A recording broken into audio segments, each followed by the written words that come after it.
cassette est avant tout un spectacle. Un superbe reflet de la saison où l'on retrouvera les 100 plus beaux buts du championnat, répertoriés journée après journée. Mais ce n'est pas tout. L'équipe de Téléfoot reviendra sur ce qui fait la beauté et la popularité du football. Les arrêts de gardien, les ratés, les buts qui auraient pu être géniaux, les tirs sur les poteaux, les coups de tête, les reprises de volée, les coups francs et même les buts involontaires. Nous allons donc rester pendant 1 heure avec les héros du championnat. Comme ici, Basile Boli, champion de France. Mais à tout seigneur, tout honneur, dans une cassette consacrée au but, on commencera avec les 23 buts de Papin, JPP pour les intimes. Alors c'est parti pour Jean-Pierre Papin, première journée et premier but. L'OM gagne 1-0 contre Nice.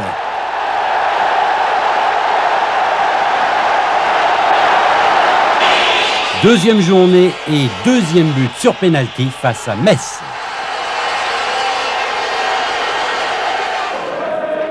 Le premier but marqué à l'extérieur au stade Gerland à Lyon.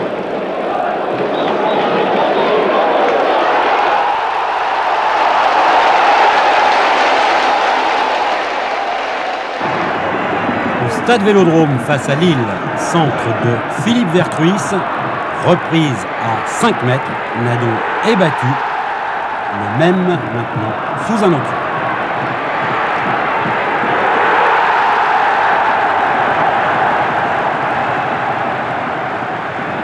Maillot presque semblable, mais un autre adversaire, Bordeaux, toujours à Marseille. Et le ralenti de ce 5e but.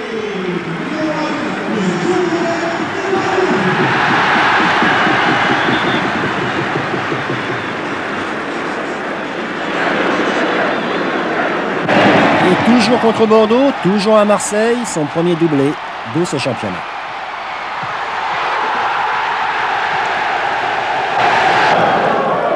Septième but à Toulouse. Laurent Fournier fait l'essentiel avant de servir un caviar à JPP.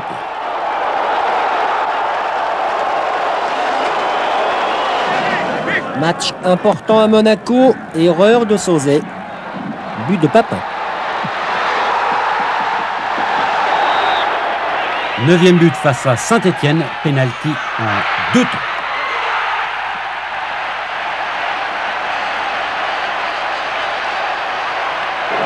Le numéro 10 est marqué à Sochaux, faute de main d'un défenseur qui provoque un pénalty. Le 3e qu'il doit tirer et cette fois marqué sans problème.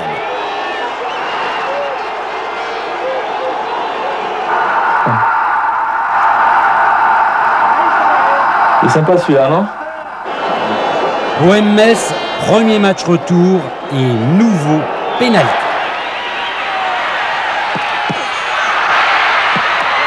Papin réussit le doublé face au Lorrain.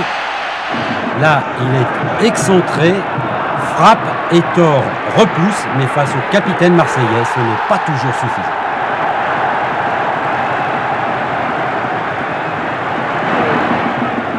Le numéro 13 est peut-être le plus beau. Il le marque un 13 janvier, décidément, et c'est le premier d'une série de 4 buts. On revoit.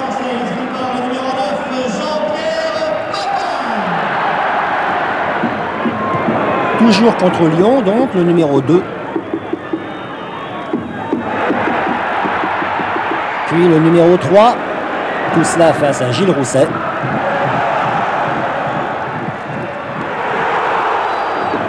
Et enfin le 4e marqué ce jour-là, ce qui porte donc son total à 16.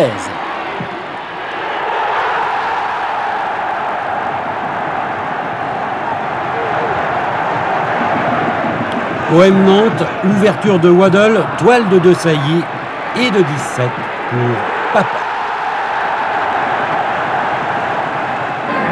18e but, toujours face à Nantes. Bossis hésite, le temps qu'il se ressaisisse, il est déjà trop tard.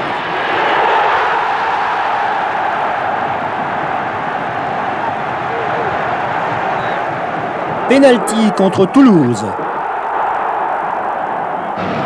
Marseille-Nancy, centre de Waddle, poteau, tête de Papin. avec lui. Il ne faut jamais rien laisser traîner. Le 21e, il le marque à la suite d'un exploit technique, contrôle de la poitrine et frappe. Matriciano est battu pour la deuxième fois. Le gardien lorrain s'inclinera même une troisième fois devant Jean-Pierre au cours de ce match. Un but tout en technique. Enfin, le dernier est marqué à Rennes. Jean-Pierre jaillit au premier poteau, un but typique d'avant-centre sur un service de Waddle. Papin, meilleur buteur pour la 4e année consécutive. On vient donc de voir ses 23 buts et on souffle.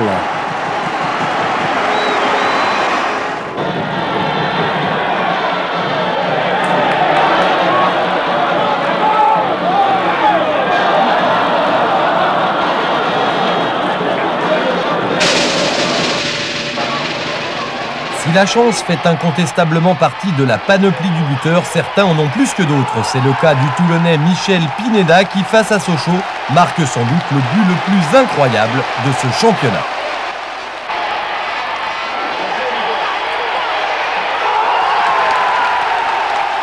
Michel Pineda que l'on retrouve face à Nancy. Encore un ballon contré, encore un but heureux.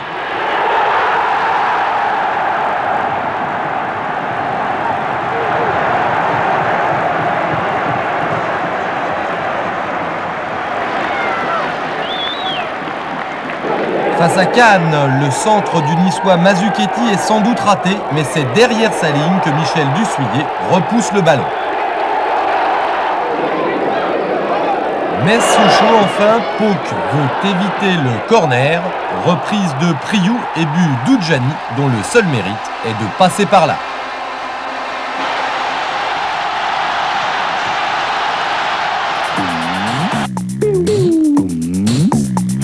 Maintenant, comme promis, les plus beaux buts du championnat journée après journée. Cannes-Montpellier, centre de Sassus, tête de Michiche. C'est classique, mais c'est bien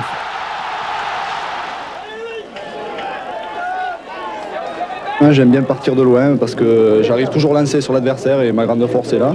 Bon, et puis il faut un minimum de réussite bien sûr parce que ça se joue à quelques centimètres et puis il faut un bon centre pour finir l'action.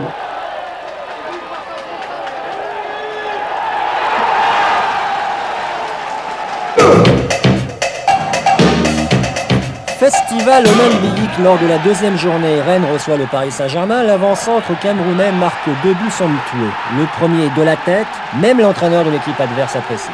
Henri Michel.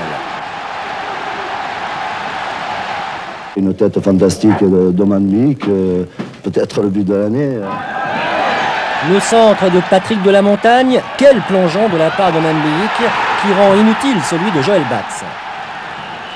Et puis, toujours contre le Paris Saint-Germain, une piche nette du pied droit. Pour ce revers, un service de Ribard, avantage au Molenbeek.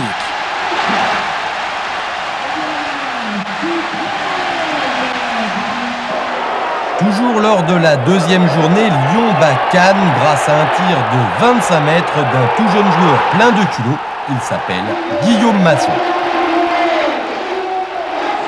C'est mon premier match que j'ai marqué, donc ça fait plaisir. Troisième journée, Monaco-Montpellier, centre de Rui Barros. Mauvaise relance des défenseurs montpelliérains. Interception de Luc Sonor et superbe l'homme.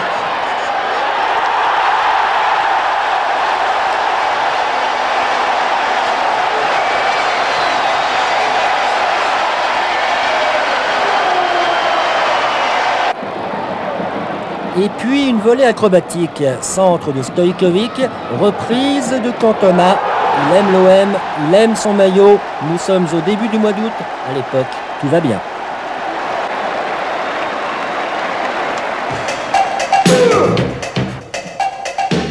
Quatrième journée et un but que vous avez déjà vu. Il est marqué par Jean-Pierre Papin à Gilles Rousset, le gardien de l'Olympique Lyonnais.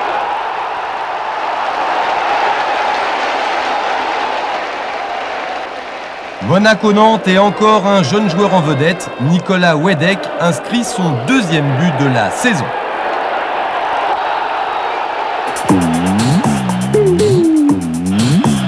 Cinquième journée, Bordeaux-Nantes, centre de Ferreri, aile de pigeon de Farjon, tête de Kift.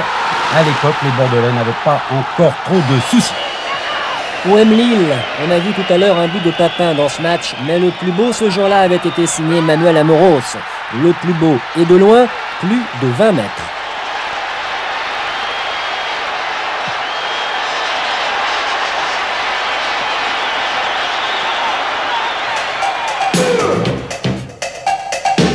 Lors de la 6e journée, Caen reçoit Toulouse.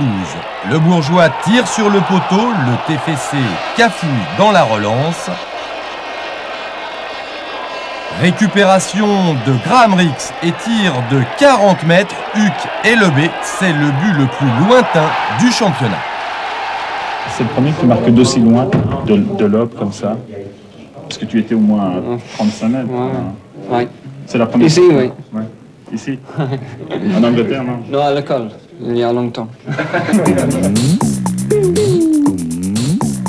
7e journée, Cannes-Metz, pivot et frappe instantanée de François Calderaro, pleine lutte.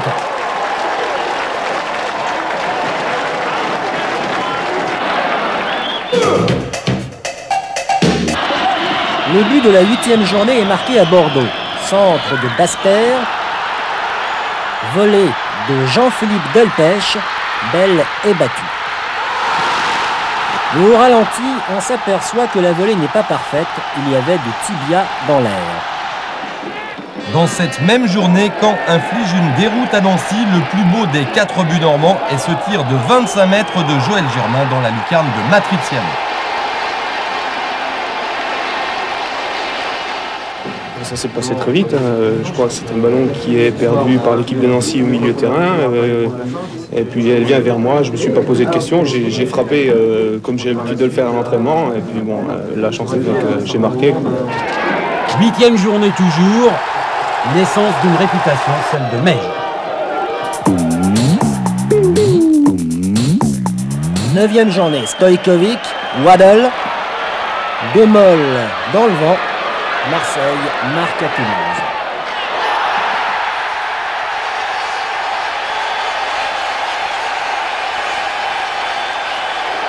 Et puis à Nancy, slalom de Zavarov aux dépens de Nantes.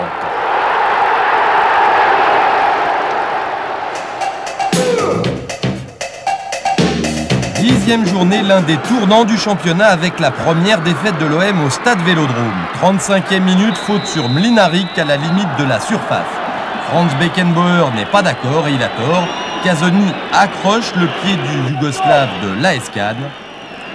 Un coup franc logique que Marko Mlinaric tire lui-même.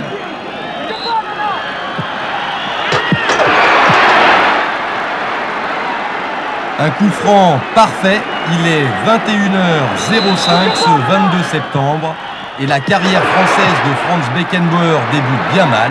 Premier match comme entraîneur et première défaite.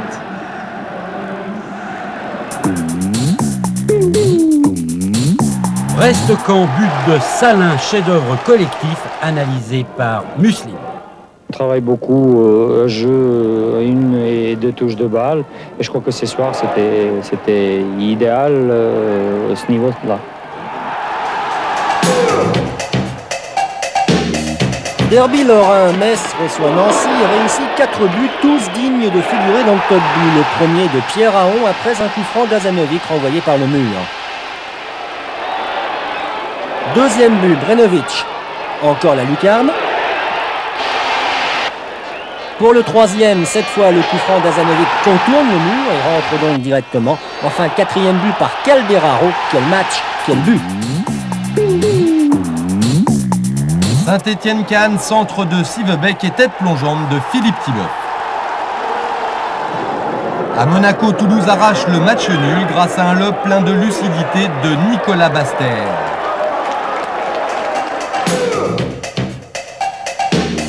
Quatorzième journée, Nantes-Rennes, centre de Robert, tête acrobatique de Jean-Michel Ferry.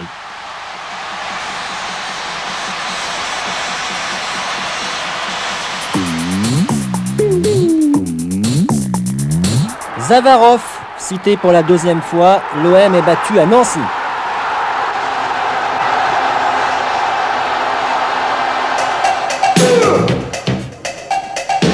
Lors de la 16e journée, Marseille reçoit Rennes avec en vedette les Black Stars de l'OM. C'est l'Antillais Éric Lada qui mène l'attaque. Talonnade pour le Ghanéen Abedi Pelé. Centre et but de l'Ivoirien d'origine Basile Boli. Bien avant que Yannick Noah n'entre au top 50, la saga Africa de l'OM fait exploser le top 10.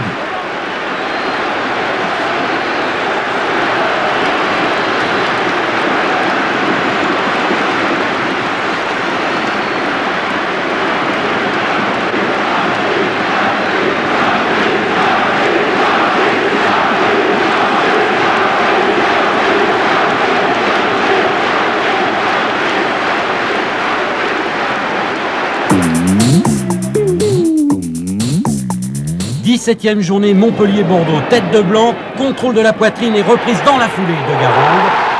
Patrice est aux anges. C'est le seul but qu'il a réussi cette saison au championnat. Mais quel but!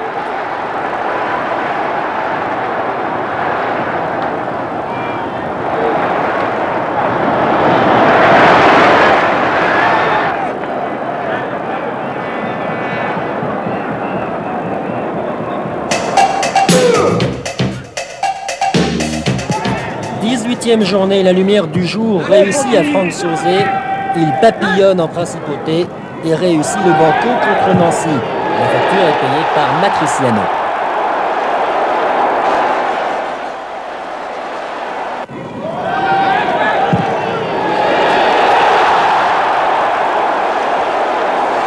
Et puis, toujours dans cette 18e journée, il y a le début des exploits d'Amara Simba qui est le tir. La 19e journée est marquée par l'humiliation de l'OM sur le terrain d'Auxerre, où les protégés de Giroud marquent 3 buts en 4 minutes. Cocard au second poteau. Oui, but. Non. Et but. But marqué. Oh, qu'il est allé haut. Il est allé haut, très haut sur ce but. Et les Auxerrois qui repartent par Dutuel. Excellent encore Dutuel. Et regardez comme... Kovacs. Oh, la correction. C'est le chaos total. But de Kovacs. Mais il y avait des progrès. Nous sommes à mi-championnat, le moment de faire une petite pause. Même contre 500e match de Bossis en Division 1, un événement dans la carrière de Max et un mauvais souvenir, puisque ce jour-là, face à Auxerre, il marque contre son camp. Pour Bossis, ce n'était pas une première. Déjà contre Monaco, il avait surpris son gardien. Après Bossis, Bosser, là, il trompe Joël Batz. Il a même failli réussir l'exploit très rare de marquer 2 fois contre son camp dans le même match.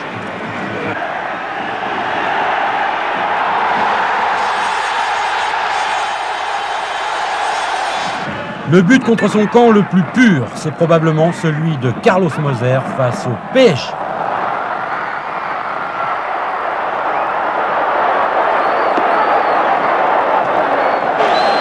Autre héros malheureux de ce qu'on appelle des CSC, le Stéphanois Castenduch face à Lyon.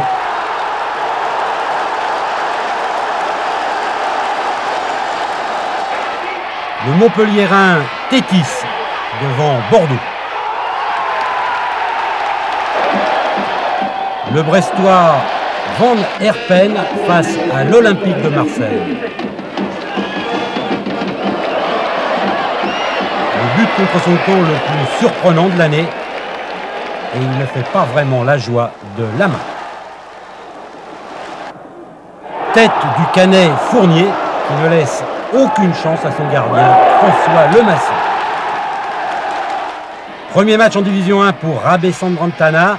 Le Nancéen, il s'en souviendra, il a marqué un but à Matriciano, son gardien. Bruno, t'es prêt? Un petit mot sur le match. Calme, regardez, un petit mot sur le match. Non, raté le truc. Formidable match. Un petit mot sur le match. Je parle yougoslave. Pardon. C'est pas du Yougoslave, c'est de l'Italien Il Maestro et c'est de Schifo dont il s'agit. Parce qu'il a joué en Italie et parce qu'il vient d'y retourner. Il Maestro parce que les joueurs eux-mêmes considèrent qu'il a été le plus brillant d'entre eux dans le championnat. Schifo, le maître, non seulement il fait jouer, mais en plus il marque. En route pour le festival, appartenant à tous les registres, voilà 14 buts. Il y en a 3 du droit, 2 du gauche, 3 de la tête, auxquels il faut ajouter 6 pénaltys.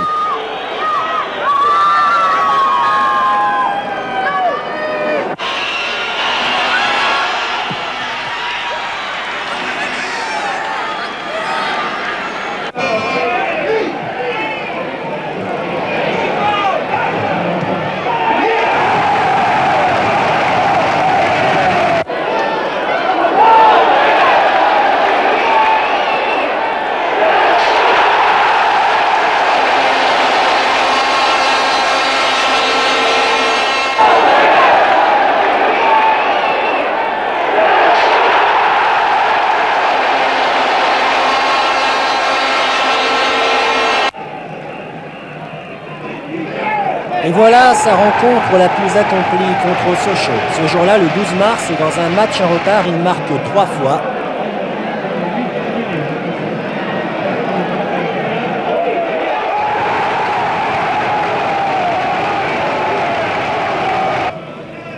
N'oubliant pas, au passage, de faire marquer.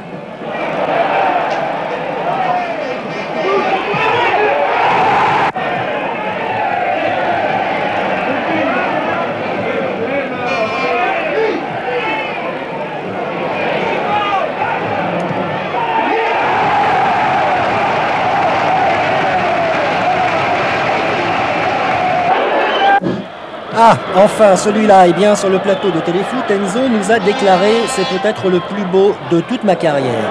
En tout cas, une chose est sûre, c'est le plus beau de tous ceux qu'il a réussi en France. L'OM, contre qui bien sûr il avait marqué, l'OM lui rendra le plus bel hommage en voulant l'engager. Mais Enzo Schifo est aujourd'hui à Turin, alors salut champion. L'une des curiosités de ce championnat, la pelouse du stade Louis II. Elle ne fait pas vraiment le bonheur d'Arsène Wenger. Vu d'en haut, vous comprenez mieux pourquoi. C'est le plus beau champ de patates que je connaisse en première et en deuxième division. J'ai pas vu même en deuxième division des terrains dans cet état-là. C'est scandaleux à Monaco. Pour Raymond Domenech, un champ de patates qui a peut-être coûté le titre à Monaco.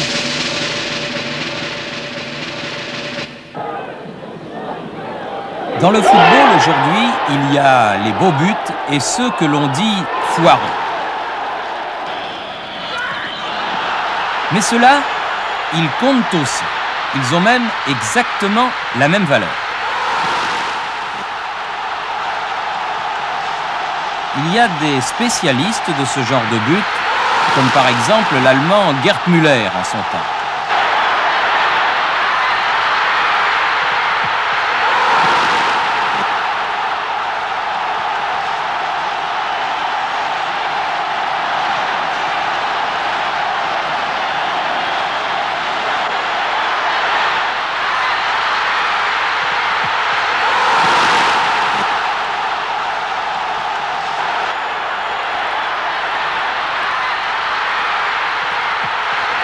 Alors, une question se pose. Vaut-il mieux marquer de cette manière ou rater le but génial, comme vous allez voir? Le Lillois Nielsen, lui, a probablement une petite idée sur la question. Son tir de 40 mètres était superbe. Pas mal aussi ce tir d'Éric Cantona face à Bordeaux. Joseph-Antoine Bell a eu beaucoup de chance sur cette action de génie du Marseillais. Un tir en coin de 40 mètres. Maudit dans ce match, Eric, son retourné passe à côté des buts de Bell.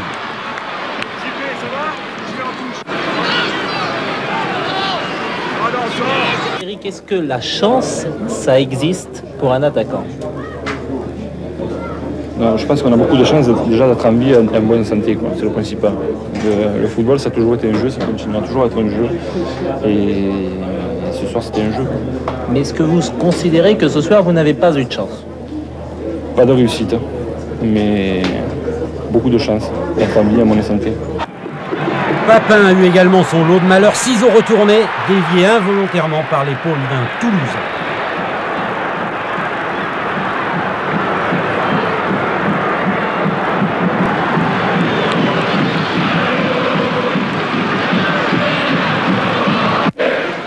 Monaco-Auxerre, centre de Passy, ciseaux en pleine course de Djorkaeff. Monaco-Cannes, Zidane du plat du pied des 16 mètres, lucarne, refusé pour hors-jeu. Quel mal. OM Sochaux, un petit chef-d'œuvre, ciseaux de Papin sur la transversale.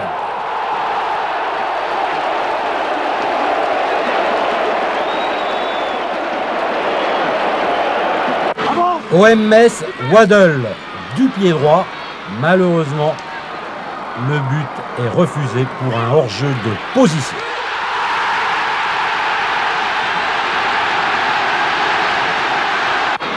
Nice-Saint-Étienne, tir de Mazzucchetti de 30 mètres au-dessus. Récréation maintenant avec Monsieur King.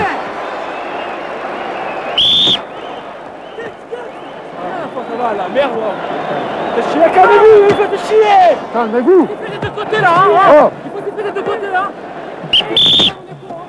Voilà, là-bas. Calmez-vous.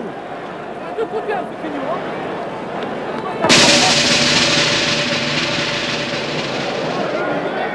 Les coups francs. Alors on le dit souvent, c'est un exercice devenu primordial.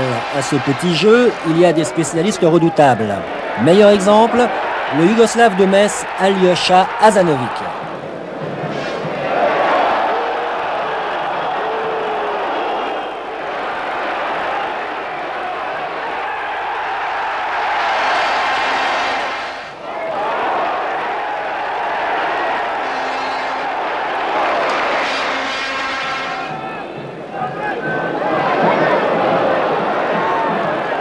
Pas mal non plus, le Polonais de Nancy, Richard Tarasevic.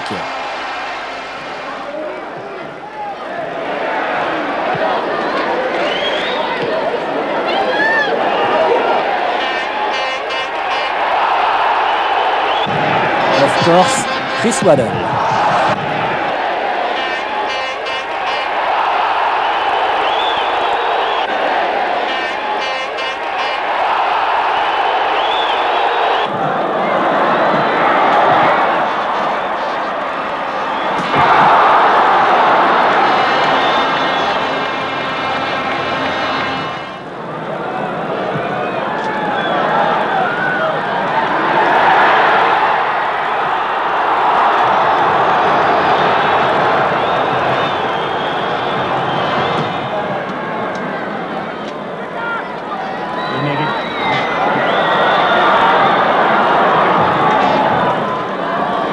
Le Belge Patrick Vervoort.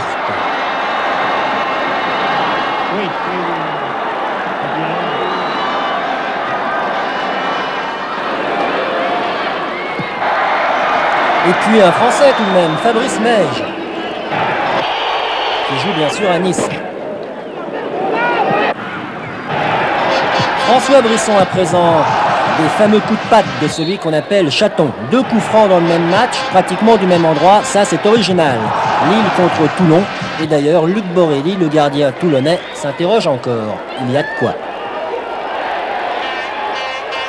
Cela dit, les coups de pied arrêtés ne valent pas aux joueurs que des agréments, notamment les corners. Mais les corners, ça peut tout de même parfois rapporter gros. En voici 2 exemples.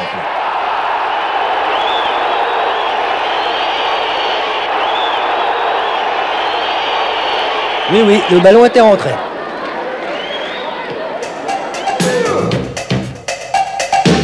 Retour à la 20e journée du championnat et encore un bon résultat de Caen face à Bordeaux, but de Fabrice Divert.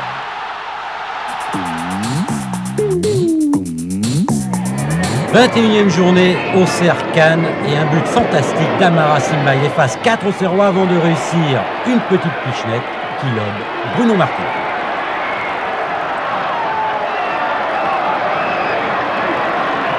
Beau but, mais un petit peu de réussite tout de même.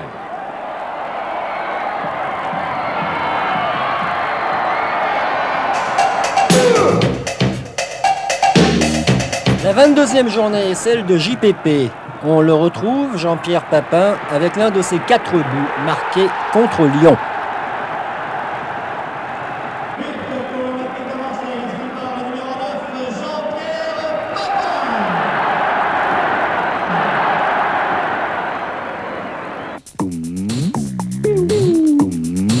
« 23e journée et but de Monsieur Koufran, Alyosha Hassanovic dans la lucarne de Robin Huck.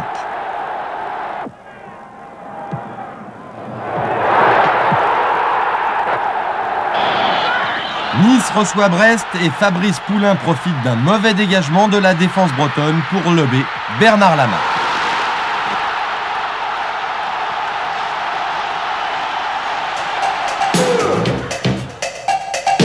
« 24e journée, Toulouse-Caen, centre de Demol, reprise du plat du pied de Debève. C'est simple et c'est efficace.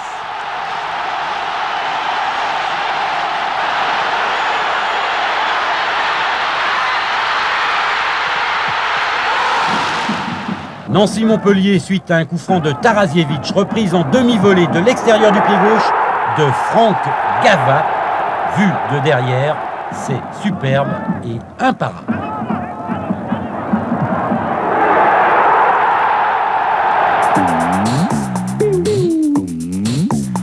Après la trêve, le Rennais Laurent de la Montagne a connu une période euphorique. Les Niçois sur leur terrain peuvent en témoigner. Et puis, avec le but de Minarik pour Cannes, que l'on verra tout à l'heure, voici le plus beau coup de tête du championnat. Otokore. Cannes continue son festival avec le jeune Zidane, aile de pigeon et petit lobe. Brest ne s'en remettra pas.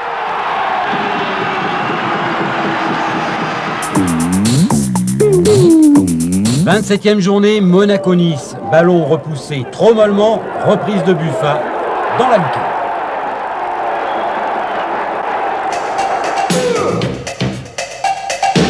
Le petit bonjour de la 28e journée, celui du Nantais Thierry Fernier. «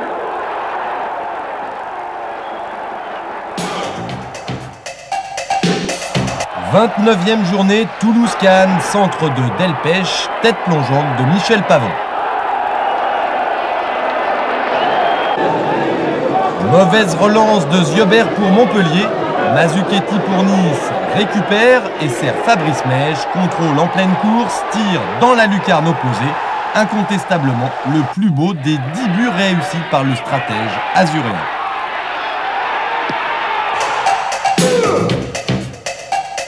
« 30e journée, Sochaux-Toulouse et une reprise de volée en pleine course signée Patrice Lestage.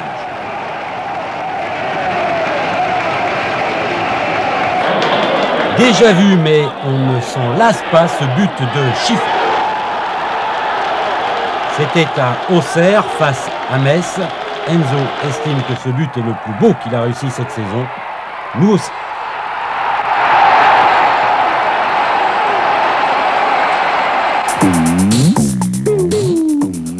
Un magnifique retourné du Brestois Corentin Martins. Dommage que Joseph-Antoine Bell joue battu sur ce but. Sa qualité en pâtit un petit peu. En tout cas, ce jour-là, Brest avait écrasé les Bordelais sur leur propre terrain. Match en retard, Lyon-Saint-Étienne. Le dernier mot de ce derby à Rémi Garde.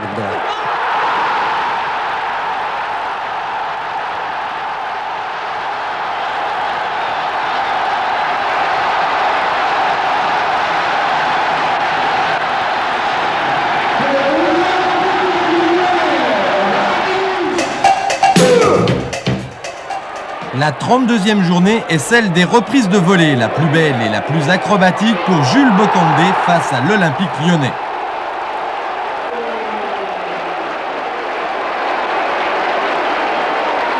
Dans cette même rencontre, Nice-Lyon, réponse d'Aziz Bouderbala. Enfin, Lille bat Montpellier, également grâce à une volée, signée Patrice Sauvager. 33e journée, Cannes, Paris Saint-Germain et le but de l'année, ciseaux retourné d'Amara Simba. Fantastique, la bicyclette c'est la spécialité d'Amara. Il avait déjà réussi le plus beau but de la saison dernière, de la même manière, mais à l'époque, il jouait au PSG.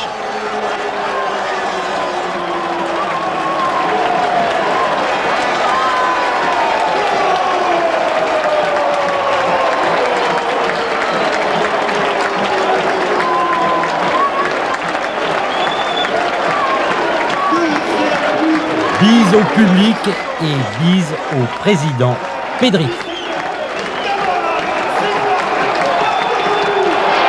La 33e journée nous a valu les 2 plus beaux buts du championnat 90-91 et pour beaucoup, ce ciseau de François Calderaro valait largement le but de Simba.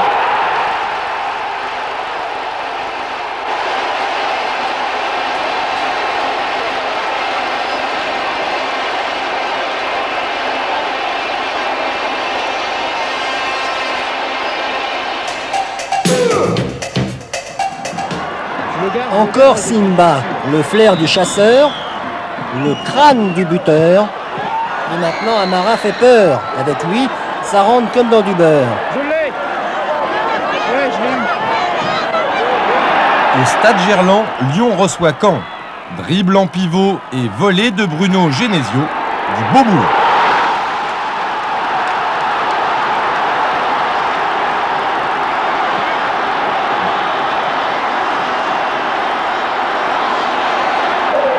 Dans cette même rencontre, Caen aussi réussit un but superbe, inscrit également de volée par Benoît Coé.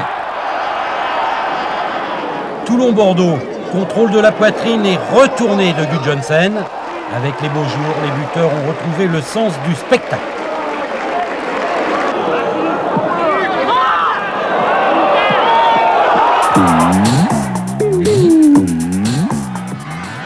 Après la tête d'Autocoré tout à l'heure, voilà donc celle de Minaik. Il est rare de marquer de cette manière au-delà de la surface de réparation. A noter que le ballon est dévié de la main par le défenseur nancéen Stojkovic, alors que Gava était placé juste derrière lui. Saint-Étienne PSG, centre d'Anglema et talonnade de Liazid Sanjak, un but étonnant qui rappelle celui de Rabat Madjer en finale de la Coupe d'Europe.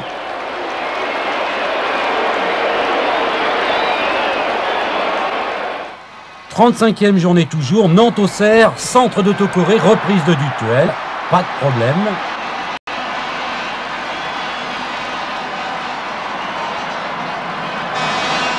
Même match, mais cette fois, but nantais avec une reprise de 20 mètres de Jean-Jacques Aiguë. Dans un cas comme dans l'autre, les buteurs y sont allés de bon cœur.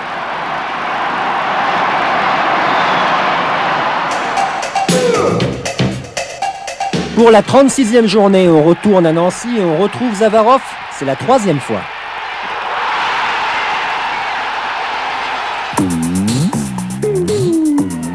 37e et avant-dernière journée, Rennes descend officiellement en 2e division, en partie à cause de ce retourné de Fofana. » 38e journée et dernier but de l'OM cette saison, il est l'œuvre de Pelé face à Nice. Moi, je m'intéresse pas du tout. Non, pas du tout. Mais vous allez regarder le match là, non? Oh, ben, je serais bien obligé. Le billard, comme sur ce tir qui rebondit sur les 2 poteaux. Les poteaux aussi font partie du football.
Tous les entraîneurs le disent, un bon joueur de football doit savoir se servir de sa tête.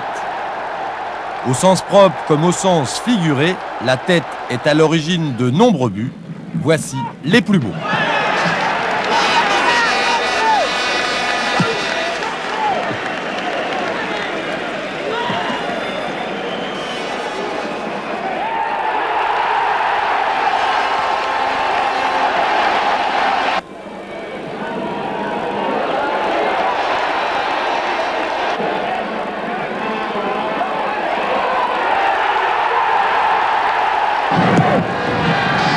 Une mention particulière pour le Camerounais François Omam Biik, sans aucun doute le meilleur joueur de tête de notre championnat.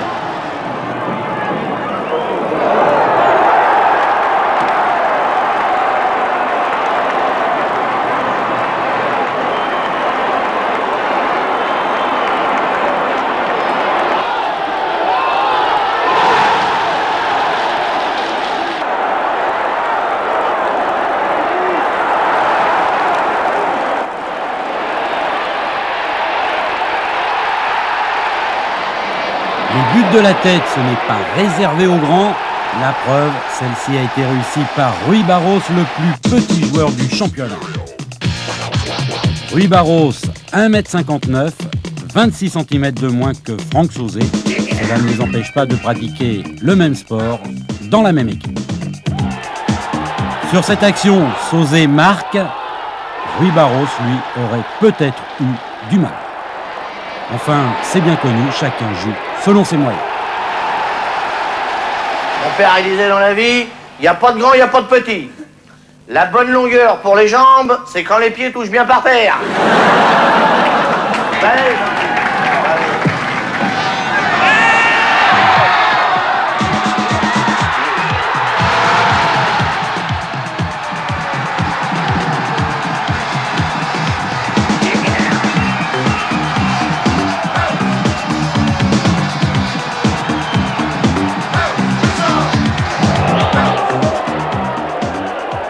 Bolide, ou si vous préférez fusée, boulet de canon, missile, les métaphores pour la plupart guerrières ne manquent pas.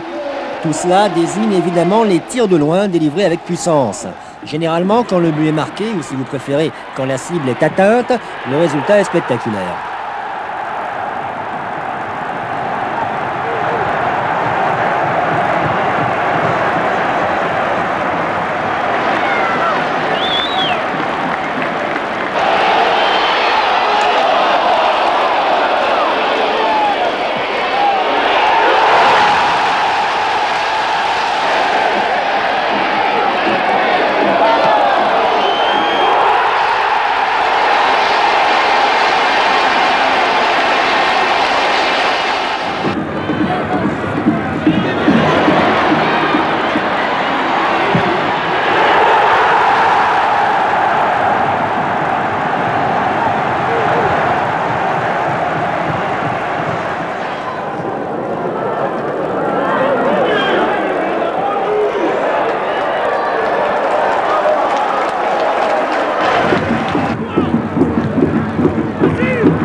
Les reprises de volée sont à l'origine de presque tous les plus beaux buts de ce championnat. Pour être réussi, la volée requiert un équilibre parfait, un talent et de l'audace. Quand toutes ces conditions sont réunies, le résultat est souvent extraordinaire.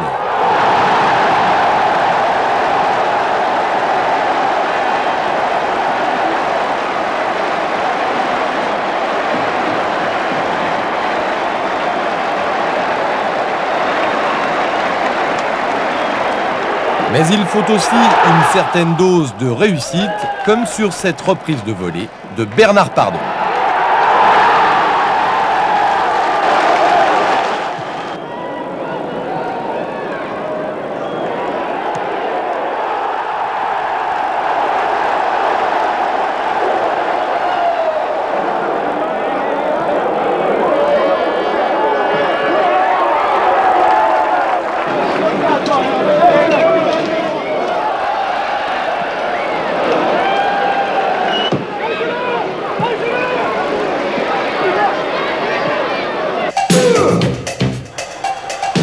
Les ratés les plus spectaculaires, enfin ceux qu'on remarque le plus, ce sont bien sûr ceux des gardiens.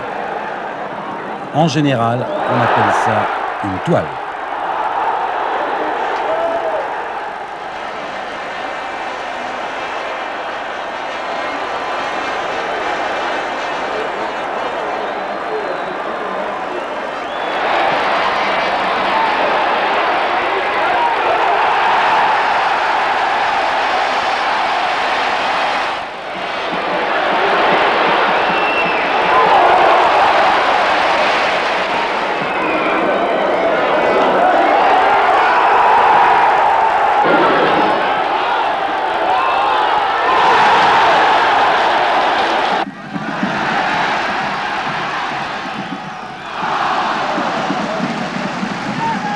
Les attaquants aussi déchirent, mais après cette séquence, la moindre des choses est de remettre les gardiens à l'honneur. On leur doit bien ça.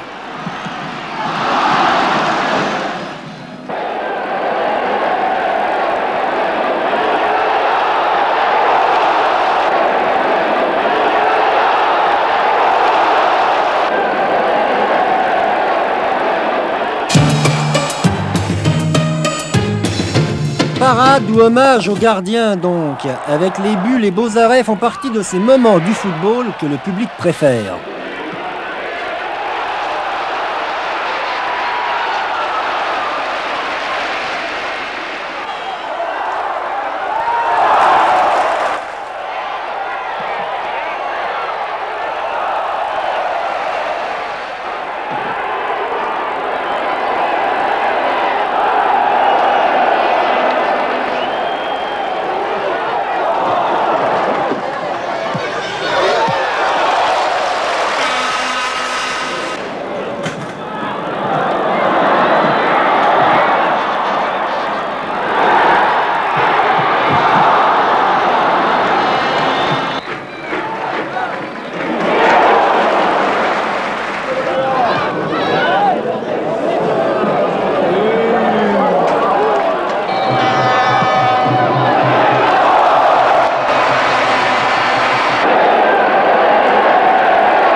Je vous en prie, faut pas rêver non plus. Non, Basile Boli ne sera pas le meilleur buteur du championnat. En 8 saisons à la JOCR, Boli n'avait pratiquement jamais marqué de but. Mais depuis son arrivée à Marseille, le stopper de l'équipe de France, qui n'a rien perdu de ses qualités défensives, s'est transformé en véritable buteur. Influence de Franz Beckenbauer, énorme volonté, gros capital confiance, les raisons sont multiples. Et tout a commencé à Nantes. C'est fantastique, c'est le premier de cette année. Je pense que je le dédie ce but au public marseillais qui, depuis le début de la saison, me soutient et me motive. Je suis tellement satisfait de mon début de saison et que je me sens fort dans la tête.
Il n'y a que Papin qui a fait mieux à Marseille cette saison en championnat. Avec 8 buts, Boli a été plus efficace que Waddle, Pelé, Vercruis et les autres.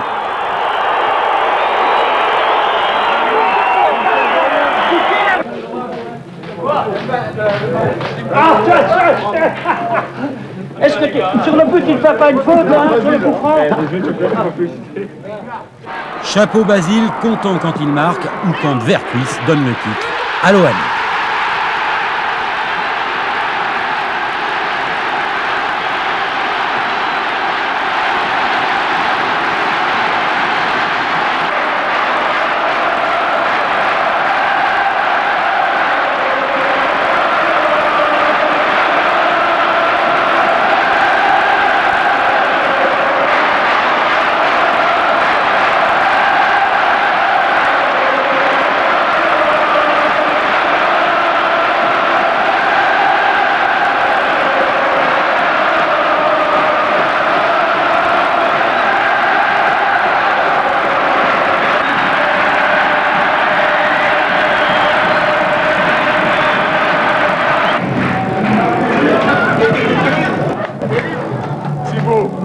Extraordinaire.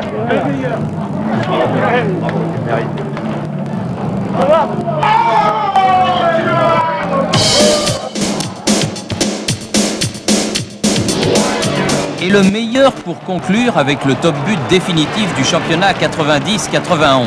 5e, Simba.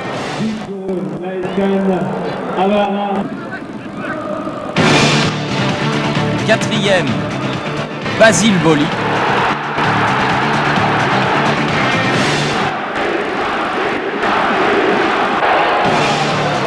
3e, Jules Bocandé.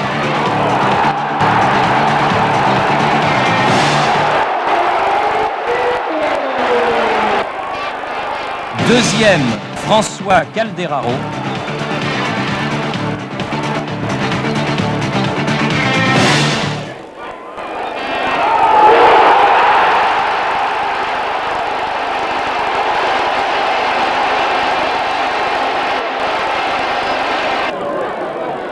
1er pour la 2e année consécutive, Amara Simba. Voilà, on espère que vous aurez aimé cette cassette, car les buts, c'est tout de même ce qu'il y a de mieux et de plus beau dans le football. À l'année prochaine.